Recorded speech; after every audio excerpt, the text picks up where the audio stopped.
सध्याच्या घडीची माहिती देण्यासाठी आपल्यासोबत माधव सावरगावे आहेत। माधव, या घडीला आता शिष्टमंडळ दाखल झालेलं आहे, मात्र चर्चेला अजून सुरुवात झालेली नाही। काय कारण आहे, किती वेळात चर्चेला सुरुवात होऊ शकते?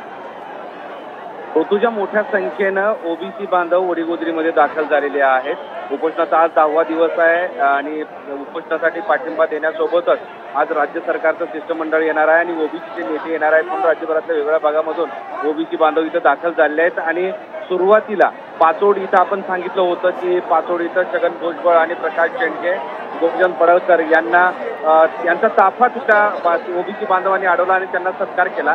दरम्यानच्या काळामध्ये गिरीश महाजन, उदय सामंत, अतुल सावे हे तिघे आणि धनंजय मुंडे हे चौघे मंत्री पुढे आलेले होते। ते वडीगोद्री येथे उपोषण स्थळी आल्यानंतर ते व्यासपीठावर दाखल झाले। मात्र छगन भुजबळ हे मागे राहिलेले होते आणि छगन भुजबळ यांना भेटण्यासाठी मोठ्या संख्येनं लोक इथं आलेले आहेत। त्यामुळे थोडा वेळ झालेला आहे, अद्याप बोलणी सुरू झाली नाही किंवा चर्चा सुरू झाली नाही। तर ज्यावेळेस सगळेच मंत्री एकत्र येतील त्यावेळेस ती चर्चा सुरू होणार असल्याची माहिती आपल्याला मिळालेली आहे। कारण छत्रपती संभाजीनगर विमानतळावर जी बैठक झाली होती त्या बैठकीमध्ये असं ठरलंय अशी माहिती होती की उपोषणकर्ते दोघांनीही म्हणजे लक्ष्मण हाके आणि वाघमारे या दोघांनीही राज्य सरकारकडून लेखी आश्वासन मिळावं अशी मागणी केली होती आणि त्याच अनुषंगानं त्यांना काय सांगायचं किंवा कालच्या बैठकीमध्ये जी चर्चा झालेली आहे त्या अनुषंगानं काय चर्चा करायची, कोण बोलायचं याच चर्चा झालेली आहे। त्यामुळे छगन भुजबळ या बोलण्यासाठी पुढाकार घेणार आहेत, ते स्वतः त्याचे संवाद सांगणार आहेत। कारण काल सुद्धा छगन भुजबळांनी सांगितलं की ओबीसीचा मी लीडर आहे,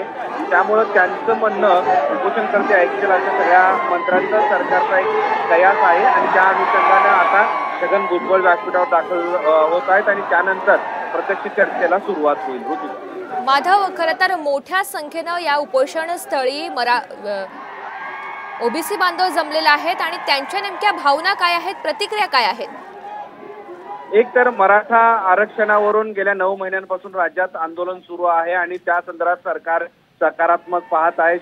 सोबतच सगळे सोयरेंच्या संदर्भात महिनाभरामध्ये आम्ही निर्णय घेऊ, सकारात्मक निर्णय घेऊ अशी एक ग्वाही मराठा आंदोलक मनोज जरांगे पाटील यांना दिलेली होती। त्याच अनुषंगानं ओबीसीच्या वाट्याचं आरक्षण हे मराठ्यांना मिळणार अशी भीती सर्व ओबीसी समाजातील घटकांना आहे। त्यामुळं तो एक भाग सगळ्यात महत्वाचा आहे की आरक्षणाचे वाटेकरी झाल्यानंतर आपल्यावर अन्याय होईल अशी भूमिका ओबीसी बांधवांची आहे आणि त्यामुळं त्यांची जी प्रमुख मागणी आहे आणि ती मागणी घेऊन लक्ष्मण हाके आणि वाघमारे हे दोघं इथं उपोषणाला बसलेले आहेत आणि त्यांना पाठिंबा म्हणून म्हणजे त्यांना पाठिंबा देणं म्हणजे आमची मागणी जी आहे ती मागणी लोकांच्या समोर मांडणं अशी भूमिका या सगळ्या महाराष्ट्रभरातून आलेल्या ओबीसी बांधवांची आहे। आणि एक तर सुरुवातीला ओबीसीतून मराठ्यांना आरक्षण देऊ नये, सगळे सोयरेंच्या संदर्भातला निर्णय सरकारनं नेमका कसा घ्यायचा या संदर्भात श्वेतपत्रक काढावी, त्या संदर्भात सगळ्यांच्या समोर उघडपणे सांगावाची एक मागणी आहे।